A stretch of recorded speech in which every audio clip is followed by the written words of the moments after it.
Well, good evening, everyone. For those of you who don't know me, my name is Liam. I have the blessing and privilege of being one of the ministry team here at Kenmore, and I'd really just love to echo all of those warm welcomes we would love to extend to you, especially if you're here for the first time. I would really just love to connect to you, get to hear your story, and help you fit into life at Kenmore. If you are here for the very first time, we're currently starting a series called Road to Rome, which is going to take us all the way to the end of the book of Acts. So Sandy is far too excited about that. We've been studying the book of Acts for the last year and a half, so it has been a journey, but we're loving it, and God has been moving through it, so we won't complain that it's taken this long. But look, speaking of scripture and speaking of the Bible, I wonder, church, do you ever sit down and read the Bible and just look at the characters that you know and love and their stories and the lives, the things they do? And I don't know, has it ever dawned on you the fact that God calls a lot of people, right?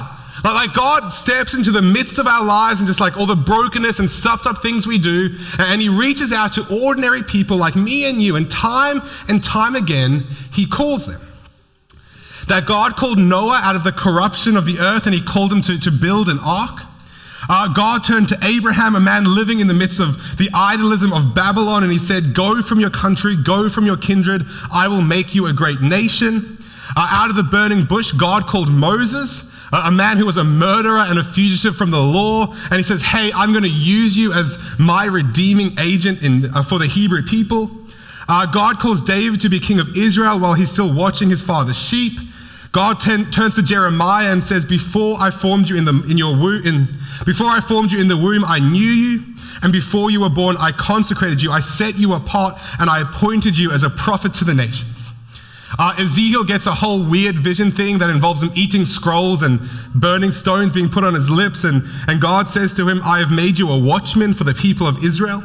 So hear the word I speak and give them warning from me." And if we move to the New Testament, Jesus calls Zacchaeus out of the sycamore tree. He calls Matthew out of his tax collection booth. And in the midst of his ordinary life, God turns to Peter and says, "Follow me and I will make you a fisher of men." That God is a God who calls people. He calls them to follow after him. He calls them to tasks and missions in the kingdom of God. He calls them to rule and reign, to make disciples, to share their faith.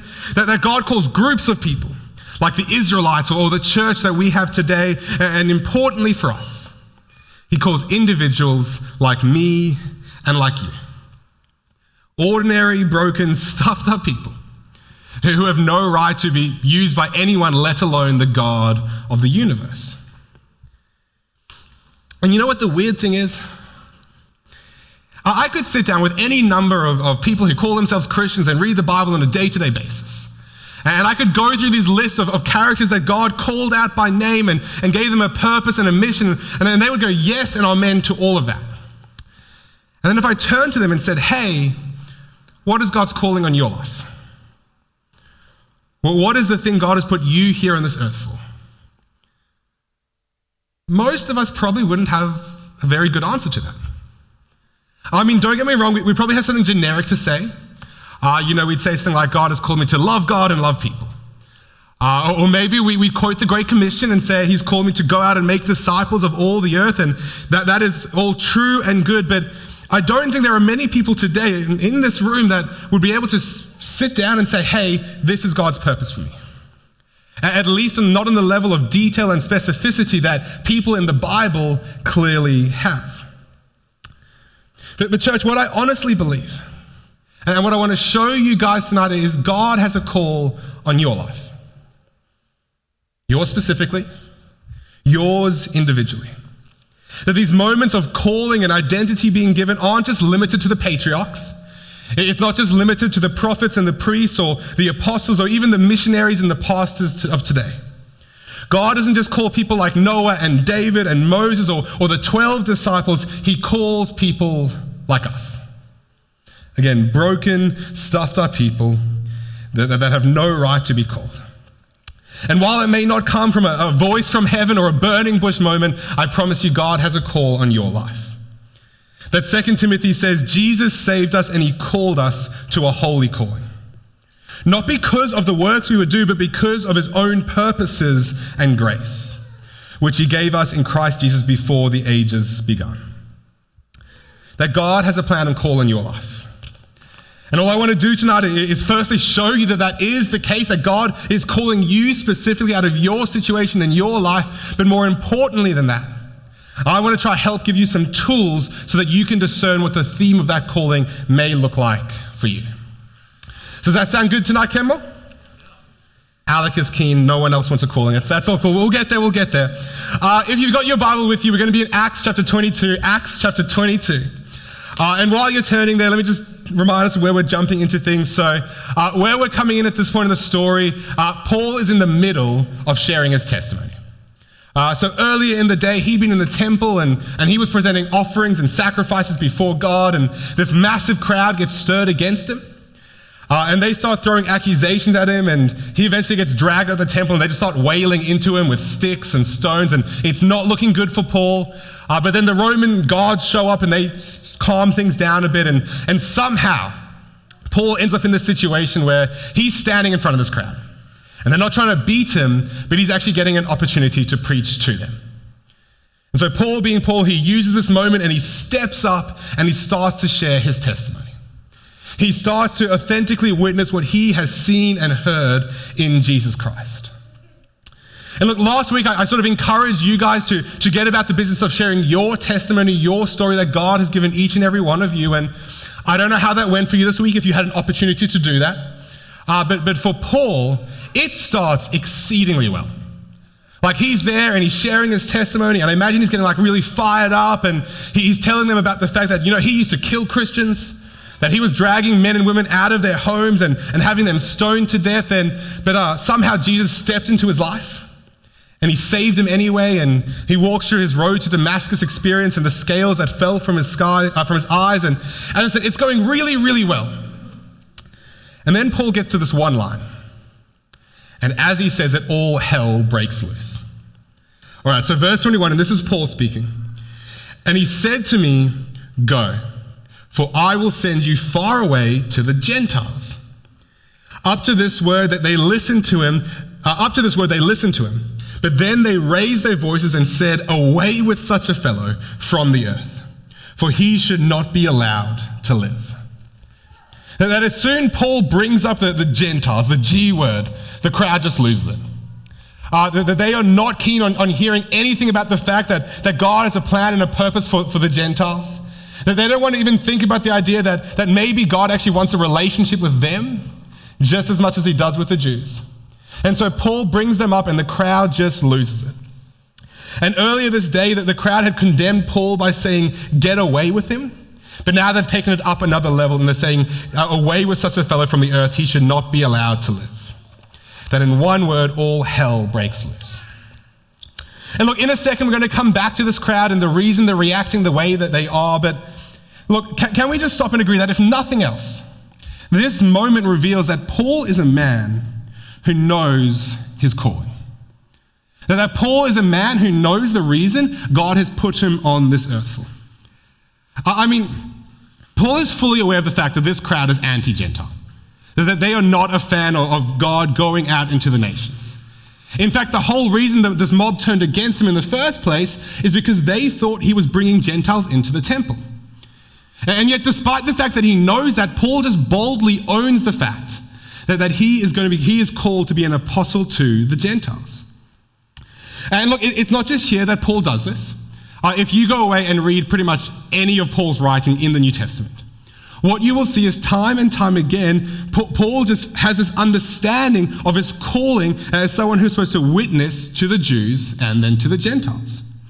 That in Galatians 1, Paul writes, "Paul, an apostle, not from men nor through man, but through Jesus Christ, who had set me apart before I was born and called me by his grace, in order that I might preach him among the Gentiles." In 1 Corinthians, he says, "Paul, called by the will of God to be an apostle of Jesus Christ." In Romans 1, he says, "Paul, a servant of Jesus, called to be an apostle, under obligation both to Greeks and to barbarians, both to wise and to the foolish." And in Ephesians 3, he says, "To me, though I am the very least of all the saints, this grace was given, that I might preach to the Gentiles the unsearchable riches of Christ." That Paul is a man who knows who God has called him to be. That he is a servant of Jesus, an apostle of Christ, and a witness of his testimony. And at the same time, he's a man that knows what God has called him to do. To preach the gospel, first to the Jew and then to the Gentiles. And so Paul has leveraged his entire life for doing that thing. For being the person God has called him to be and doing the things that God has called him to do. So let me just ask you tonight, church. What is God's call for you? What is the thing that God has called you to leverage your entire life for? What is the reason God has put you here on this earth for? Or to put it another way, what is the will of God for you? And really, that is the question we all want answered, right? That each and every one of us would love to have a burning bush moment where God just steps into our lives and says, look, this is it. This is what I want you to do. This is why I created you. This is the calling that I have for you. And that information just gets downloaded into our brain and we know it forever. Well, what would you do if I told you you don't actually need a burning bush moment? You don't need the information downloaded straight into your brain because the Bible already explicitly tells us what the will of God is for your life. That 1 Thessalonians chapter 4, verse 3 says, "For this is the will of God in your life, your sanctification." All right, good, done, we can go home. Look, sanctification is one of those Bible words, right? And if you grew up in church, you probably have a whole bunch of baggage attached to what it means and Christianese. And if you didn't grow up in the church, it's what in the world is that word? Because I don't use that in my day-to-day English. So let's just break this down. So sanctification just means to be made holy. Or if you want to get more specific, it literally means to be set apart for a specific purpose or calling. That the reason God is holy is because he is set apart. He is unique. He is distinct. He alone is God. And that sort of applies to other things as well. So in the Old Testament, the priests were holy to God. In fact, they wore a little crown on their head that says holy to the Lord. And the reason they were holy is because they had been set apart. Their lives had been set apart for a specific purpose, serving in the temple. Likewise, the instruments in the tabernacle and then later the temple are also called to be holy. So there's spoons and bowls and cutlery that is used within the temple, and that was holy instruments. And again, it's because they had been set apart for a very specific purpose and use. And so look, technically, you could say that a pen is sanctified or holy for the purpose of writing. That this podium is sanctified or holy for the purpose of holding up my sermon notes, and the clock at the back of the room is sanctified for stressing me out about finishing my sermon on time. 44 minutes and 5, 4, 3 seconds to go. But look, when it comes to us, God's will for us, that we would be sanctified, what it means then for us to be sanctified is when we are set apart for special use or purpose. It's exactly the same idea. And because we believe God is the one who gets to define that purpose, that calling on our lives, we are sanctified or holy when we are living according to God's design for us. We are holy when we are the people that God intended for us to be. That this is God's will for your life, that you would be sanctified, that you would be made holy, that you would become the sort of person God always intended for you to be. And so when it comes to the matter of our calling and discerning what that looks like, what we really have to start with is not what do I need to be doing, not what activities do I need to fill my life with, but what sort of person has God made me to be? Because in the upside down economy of God's kingdom, identity will always precede activity. That who we are for God will always come before what we do for him. In fact, if you actually go back to that list of people I had at the start of the introduction, and they all had these high holy moments where God stepped into their lives and called them to do amazing things, what you will find is each and every one of them, before God told them to do anything, he told them to be a certain kind of person. That God called Noah a righteous man before he ever told him to pick up a plank and build an ark. Abraham was called the father of nations before he ever bore a son. David was told he was going to be king of Israel 15 years before he ever sat on the throne. Jeremiah was a prophet in the womb. Ezekiel was a watchman before he ever shared a word of prophecy. Peter was called a fisher of men well before he ever shared the gospel with anyone. And Paul, and look, this sort of like took me away this week, but God's call on Paul's life is that he would be a witness, right? And specifically, God said to Paul, you will be a witness of what you have heard and seen in me. Okay? And that sounds all well and good until you realize when Jesus said that, Paul was blind. So the only thing he had heard and seen of Jesus was a blinding, flashing light, then a voice from heaven, and then darkness for 4 days. And yet God said to him, you will be my witness. In fact, the way Paul's story plays out is he goes to Jerusalem. They reject him. They don't want anything to do with him because he's been killing Christians. And so Paul goes away and he spends the next 3 years in Arabia learning about the gospel. Then he spends 7 years in Damascus doing something. And between his calling and this identity being given to him and the moment he actually stepped into ministry, Paul has 10 years of waiting. That again, in God's kingdom, identity precedes activity. That before God calls you to do something, he calls you to be someone. And so what that means is the question we actually need to be asking tonight is, who has God called me to be? And that means we can actually get practical and we can start walking through this. So I think there's actually a core level we can start with this, a core sphere of calling and identity, and then we can work out from that. So if you are here tonight and you call yourself a Christian, that is first and foremost your calling. That God has called you a co-heir with Christ. He's called you a beloved son or daughter of the Most High King, a child of God, a saint of God's church. And so that is the core most being of who God has called you to be. And so what you need to do is start with that and work out how that plays out in your life. Work out what activities flow from that and what it means for you to be a child of God. But once you move on from there, the next sphere of identity, well, if you're here and you're married, I would say that's probably your next calling in life. That you need to work out what it means to be a good godly husband or a good godly wife. The next sphere out from that would be, if you have kids, would be that one there. So working out what it means to be a good godly father or mother. But once you've gone through those core things that apply to a lot of people, you then have to grapple with this idea of, well, what has God called me to be? What is the theme of God's call on my life? What sort of person does he want me to be? And look, this week I was just reflecting on this for myself personally and how I've grappled with an understanding of my calling and my identity. And I was reflecting on my very first message I preached here at church. So out of interest, does anyone know what my first sermon was here at Kenmore? No? I'm getting a lot of shaking heads. No guesses. So I preached a message on Judges 6 about Gideon. Funnily enough, it was actually about calling and working out what God's calling on your life is. So we've gone full circle at this point. But the reason I picked that topic as my first message is because that section of scripture has a lot to do with how I came to an understanding of who God had called me to be. See, I've had 2 moments in my life where that verse has been preached over me.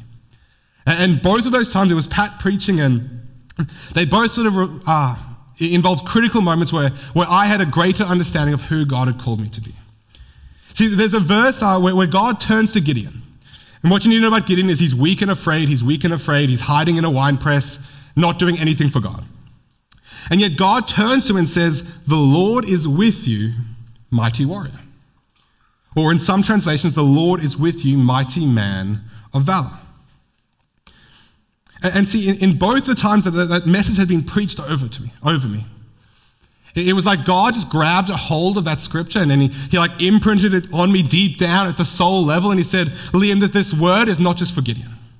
That this word isn't just for a man who lived 4,000 years ago. This word is for you.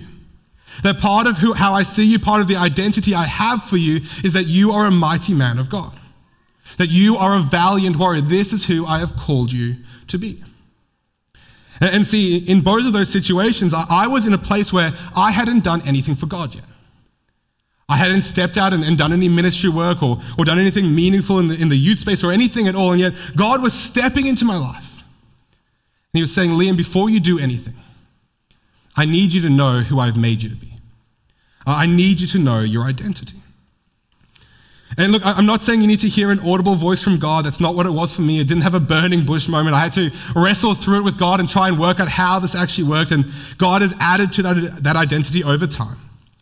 But what I need you to know is that Jesus says in Revelations 2, "He who has an ear, let him hear what the Spirit says to the churches. To the one who conquers, I will give some of the hidden manna, and I will give him a white stone." And here it is, "with a new name written on the stone that no one knows except the one who receives it." The church, God has a name for you, an identity that he has spoken over your life. And his call on you is that you would walk that out, that you would become that sort of person. Not that you would become any less yourself, but you would become the person God always intended you to be. And so again, if you want to know what God is calling you to do, first work out who he has called you to be. All right, back to Paul. You guys need to listen way quicker. That was 2 verses. We've got a whole chapter to preach through tonight. So Paul is standing on the Temple Mount, right? Again, he knows who he is. He knows what God has called him to be.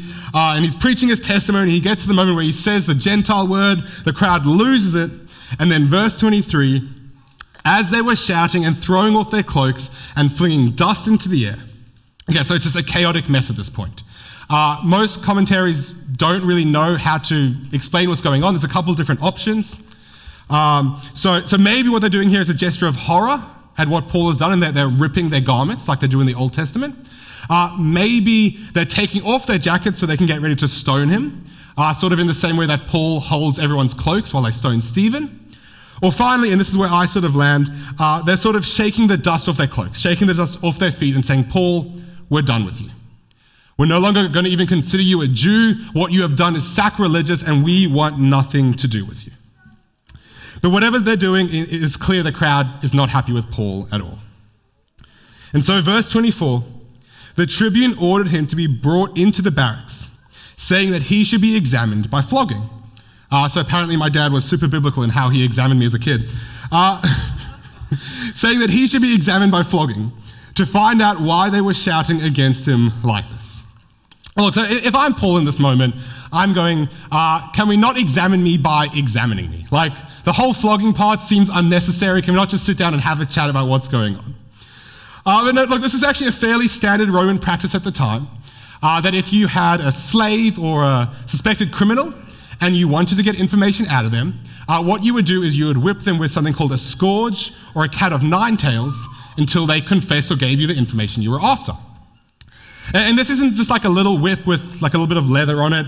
This is something that's got like 9 separate strands, and there's like nails and bits of glass and metal and bone woven into it.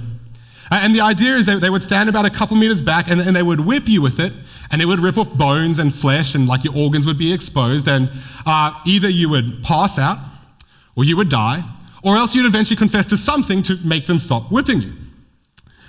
So clearly, that is how you work out what your calling is, right? Like self-flagellation. You just whip until you work out what it is. No, look, when I have conversations with people about working at what God's calling your life, I don't normally start with flogging. It's not that fruitful. I actually normally start about talking about something I call looking for the fingerprints of God in your life. Or another way you can put it is looking for the fruit of your life. That one of the ways you can discern the theme of your calling is by looking for the fruit of where God is working in and through you.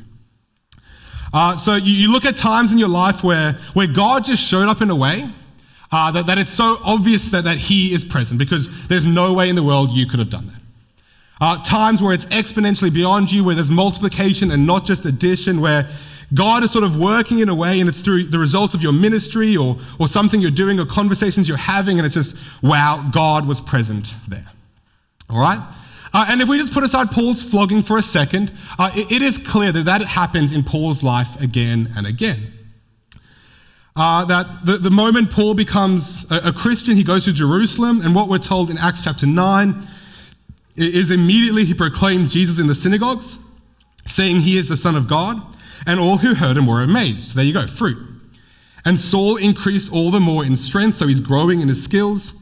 And he confounded the Jews who lived in Damascus by proving to them that Jesus was the Christ. And then as a result, we're told later in the chapter, the church throughout Judea and Galilee and Samaria had peace and was being built up, and walking in the fear of the Lord and in the comfort of the Holy Spirit, it multiplied. So Paul did what God called him to do, and as he was doing it, there was fruit, he was growing in his giftings, and there was multiplication. But look, I think we can all stop and agree that is not what is happening here. That this situation is just one bad event after another. In the span of 24 hours, he's gone from being in the temple, doing his thing, going to church, and all of a sudden he's being mobbed by a crowd of angry men, and they're hitting him with sticks and stones, and then he gets arrested, and then the crowd gets angry at him, and now he's being chained up and put against a whipping post. And there's literally a man standing like a couple meters back ready to whip him until he confesses of something. I mean, honestly, if I was in Paul's shoes, I would be tempted to say, I've got God's call in my life wrong. You know, I must have heard something incorrectly at some point along the way. I must have chosen the wrong path because this is so far from being fruitful that there's no way it could be God's call on my life. That if this is what God had wanted me to do, then why in the world would it be so difficult? If this is what God had called me to do, then why would there be so much opposition? If this was God's will for my life, then why would it hurt so much? And look, I was just praying about it this week, and I actually think there's a bunch of people in the room tonight, and the reason you feel like God doesn't have a call on your life is because at one point you thought you heard his calling, and you stepped out and you did it, and it just didn't work. That you thought you were being the person God was calling you to be, and you did the thing, you spoke to that person, you started serving in that space, and it was just like one painful situation after the next. And just the level of attack and opposition you faced just left you in a position where you're like, well, this can't be God's call for my life. Church, can I just say that the fact that you faced opposition in doing what God had called you to do does not mean you heard God wrong. In fact, I would actually go as far as saying that the fact that you faced opposition might be the very thing that indicates you actually heard God correctly. That opposition is a sign you're moving in the right direction. And look, I will be careful here because sometimes you can actually just hear God wrong, and the reason it doesn't work is because you're outside of like his calling and plan on you, and that can happen. That not every opposition is a sign you're walking in God's call. But one of the key ways you can discern your calling is by looking for the opposition you experience. See, church, the truth of the matter is we do have an enemy. And he is the ruler of the air and the ruler of this age. And honestly, he does not like you doing what God has called you to do. And he sure as hell does not want you to become the sort of person God has intended you to become. And pun is fully intended there.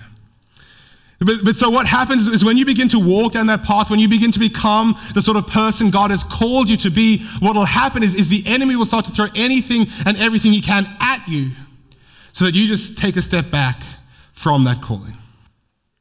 That when God calls us into something, when he calls us to be someone, we should expect difficulty. But often that is the very thing that shows you you're on the right path. And see, honestly, a lot of the time what ends up happening is the devil actually overplays his hand. And he just throws so much rubbish at you, so much pain all at once that it leaves you in a place you're like, okay, this has to be an attack because there's no way this can just happen by itself. And look, for sure, that has to be what's happening to Paul here, right? There's no way he can just experience one cascading event after another like this unless someone is trying to bring a halt what God is doing in his life. And when you play through the story of Paul's life, it just happens again and again and again. And I was just reflecting on it, and I actually think that there are three reasons that Paul knew God called him to be an apostle to the Gentiles. Firstly, because God told him, so it makes it nice and easy. Secondly, because of the fruit he experienced, that he saw multiplication, he saw people's lives being transformed. But honestly, I think the third reason Paul knew he was an apostle to the Gentiles is because every time he stepped into that, there was enormous opposition against it. And just in case you think I'm making this up, in the book of 1 Corinthians, Paul uses this argument as a way of explaining to people that he is actually an apostle. That he says, are they servants of Christ? Well, I'm a better one. I've got far greater labors, far more imprisonments. I've been beaten countless times, often near death. 5 times I received at the hands of the Jews the 40 lashes less one. 3 times I was beaten with rods. Once I was stoned. 3 times I was shipwrecked. A night and a day I was adrift at sea, on frequent journeys, in danger from rivers, danger from robbers, dangers from my own people, danger from the Gentiles, danger in the city, danger in the wilderness, danger at sea, danger from false brothers, in toil and hardship, through many sleepless nights, in hunger and thirst, often without food, and often in cold and exposure. That Paul goes through this massive list, and he's like, well, I suffered this way, there was opposition here, there was opposition there, and he's saying, hey, this is the thing that proves to me that I'm doing what God has called me to do, that I'm being the person God has called me to be. See, church, maybe the reason you've never had an opportunity to use your giftings in a church context, despite the fact that you feel like God called you to do that, was because the enemy knew how fruitful that ministry would be and how much it would affect the relationship other people have with God, that he stepped into that space and he tried to make it as hard as possible for you. Maybe the reason you got sick right before that youth camp was because the enemy knew just how fruitful that week was going to be. And so he's like, I'm going to make them as distracted as possible to just pull them away from their mission a little bit. Maybe the reason your mission trip got cancelled, or your alarm stopped working the morning before that important conversation, or your family blew up during your engagement, was because the enemy knew you were stepping into the calling that God had for your life. And he knew the impact that would have on the kingdom of God. And so he put opposition after opposition against you to just push back at what God was doing in your life. And look, again, you don't have to see a demon behind every bush. That's not what I'm trying to say here. But church, if you're doing the thing that God has called you to do, I promise you there will be opposition. And so when you're looking for the theme of God's calling on your life, yes, look for the fruit. But also look for the opposition. Look for the pushback. Look for the places where the enemy is trying to stop you doing what God has called you to do, because that may be another sign of your calling. All right, verse 25. But when they had stretched him out for the whips, Paul said to the centurion who was standing by, "Is it lawful for you to flog a man who is a Roman citizen and uncondemned?" When the centurion heard this, he went to the tribune and said to him, "What are you about to do? For this man is a Roman citizen." So the tribune came and said to him, "Tell me, are you a Roman citizen?" And Paul said, "Yes." The Greek word there is gotcha. Verse 28, the tribune answered, "Well, I bought this citizenship for a large sum of money." And Paul said, "But I am a citizen by birth." All right, there's a whole lot of context there that I don't really have a lot of time to go into, but can I just say, Paul is weird here, right? Like, why in the world does he wait so long before he pulls out this trump card? I mean, he is literally being like chained down. He's there, ready to go. There's a man standing there with the whip in his hands, holding his breath with the whip in the air. And Paul's like, "Wait, I'm a Roman citizen. You can't do this." Look, I don't know what's going on there in Paul's mind, but essentially what's going on is, while it may have been ordinary to just take a regular Joe off the street and start whipping him until he gives you your answers, it was actually a capital offense. So you'd be pushed to death if you bound a Roman citizen, let alone started flogging them without undue cause. So that's what's going on. So Paul pulls this trump card and he says, "You can't do this. It's illegal." I don't know why he waited so long, but what I really want to hone in on here is the fact that in this moment, God has given Paul everything that he needs to do what God is calling him to do. That this is not the end of Paul's story. It's not supposed to finish with him being flogged in a Roman barracks. God has plans for Paul that involve him going to Rome and preaching the gospel there. And so God has provided him a way of escape. And look, I probably spent way too much time thinking about this week, but it actually blows me away how well suited Paul is to being an apostle to the Gentiles. So I won't go through the full list because I said way too much time on this, but I'll give you a couple of the points. So Paul is a Hebrew of Hebrews and a Pharisee of Pharisees, according to his own words. So that meant he would have memorized every verse, every chapter, every messianic prophecy in the Old Testament off by heart. And so that means as soon as Jesus opened his eyes, he could share the gospel and the good news of Jesus Christ from the Old Testament like nobody's business. But above and beyond that, his education as a Pharisee gave him opportunities to preach in the synagogue. So he could just rock up to church on a Sunday morning and they would see him sitting there and say, "Oh, why don't you give the sermon instead?" And Paul did that over and over again and used it as an opportunity to share the gospel. So that whether he was talking to a teacher of the law or an ordinary Jew, Paul could speak and explain to them the way the good news of Jesus worked in a way they would understand. But then at the same time, Paul grew up in a Greek town called Tarsus. And as we saw last week, that meant that that was a place of culture and learning. It was just a hub of Greek philosophy. And so Paul was fluent with the Greek language. He understood Greek philosophy and rhetoric. And so he could walk the walk and talk the talk with the Gentiles just as much as he could with the Jews. Paul was a tent maker by trade, and so that meant he could finance himself in a really easy way, and it was a very mobile trade that he could take from one place to another. It gave him connections of all different echelons of life because everyone needs leather work done, so there's no problem there. And then to top that all off, as we see here, somehow, a Hellenistic Jew like Paul is a Roman citizen by birth. And so that means somewhere along the lines, either his dad or his granddad did some sort of amazing work towards the Roman Empire. And as a result of that, they had given Paul's ancestor Roman citizenship. And now Paul has inherited that by right of birth. As we see here, that literally saves his hide a couple times. It gave him legal protection, which he uses to his full effect. It gave him free reign to travel throughout the Roman Empire, that it was just everything he needed to do everything that God had called him to be. I mean, how many people do you think there were living at the time of Paul that fell into that specific set of unique characteristics, skills, background, education, and upbringing?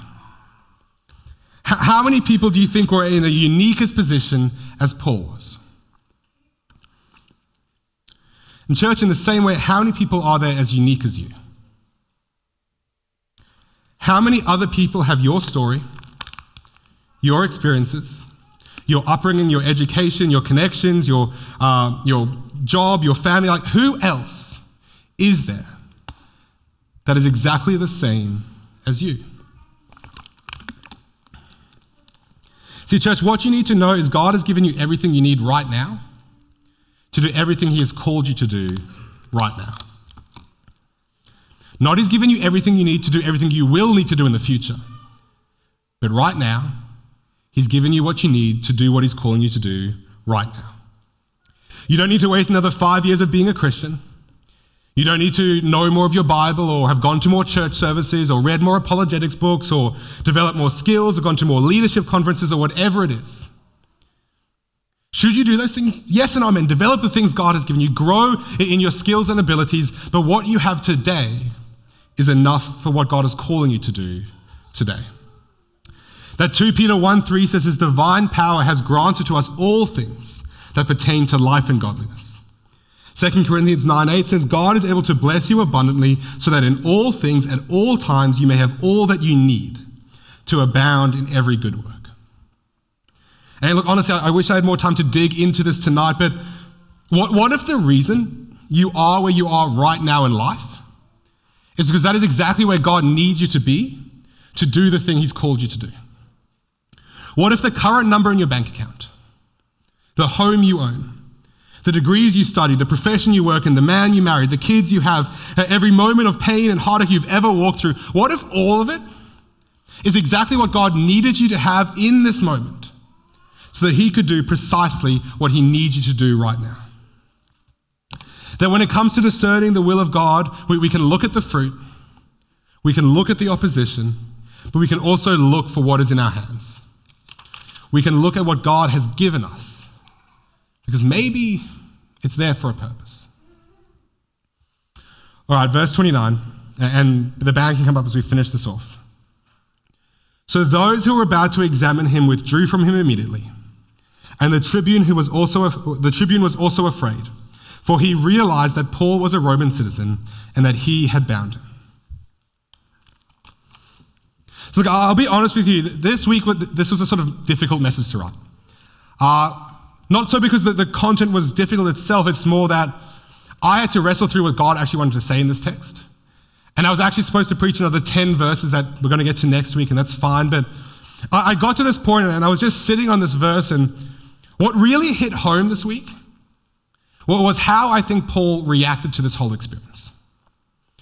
And I was thinking about it and processing, and honestly, I just have to ask, how do you think Paul is feeling in this moment right now? How do you think Paul is processing his experiences? Because honestly, I think Paul feels like he's failed in this moment. That he just had an opportunity to preach to the biggest crowd of Jews that he's ever had. And yet he was doing his thing, he was sharing his testimony, and he said one wrong word. He said the word Gentile. And the crowd just stopped listening.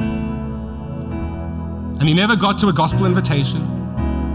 He never explained to them how Jesus died for his sins. And I know he's the apostle to the Gentiles, and this was a crowd of Jews, but as Paul understands it, his calling is to share the gospel first to the Jew and then to the Gentiles. So I think Paul feels like he's failed. That he was supposed to do something in this moment and it didn't work out. He didn't get to do it. It didn't play out like he thought it was going to. And honestly, I think the reason he actually waits so long before he pulls out the Roman citizenship card, because he was hoping that they'd let him out there one more time. That they'd let him share the gospel one more time with that crowd. But he didn't get to. And see, church, despite that, God's call on Paul's life hasn't changed. That verse 30, on the next day, desiring to know the real reason why he was being accused by the Jews, he unbound him and commanded the chief priests and all the council to meet. And he brought Paul down and sat him before them. So what's just happened in that moment is overnight, Paul's gone from being imprisoned in a jailhouse to standing before the Sanhedrin. Like the leaders of the Jewish faith, the people that are going to set doctrine for the entire Jewish faith. This is like as good an opportunity as Paul is ever going to get. And it's like God is turning to Paul and saying, hey, Paul, I'm not done with you. I still have plans for you. My calling for you is still good. And church, I don't know who needs to hear this tonight, but God's call on your life is still good. God still has a plan and a purpose for you. And I'm just so aware that even as I've been preaching tonight, there are people in this room and you're saying this message is not for me. That God couldn't call me. Not he couldn't call people generally. I'm fine with that, but he wouldn't call me specifically. Because I don't have what it takes. Because I'm too broken. Because I've failed too many times, because I've pushed away God too many times, because I have not listened to his voice in my life too many times. God can't call me. And can I just say that is the voice of the enemy? That condemnation is the work of the enemy, not God's. And condemnation is actually a building term, and what it means is unfit for use. That if a building is condemned, they put a big sticker on the front of it saying, condemned, no one should go into this because this building is not fit for purpose. And what the enemy would like nothing more in this life is to come up to you, put that sticker on your heart and say, you are unfit for use. You are unfit for purpose. You cannot live up to the calling God has on your life.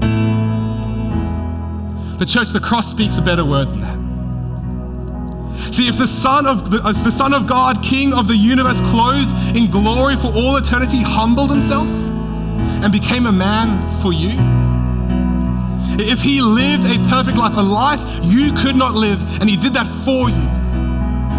If he died a sinner's death on the cross for you, he went down to the grave for you. If he rose again on the third day in glory for you. Church, do you think that same God would abandon you now in this moment of your life?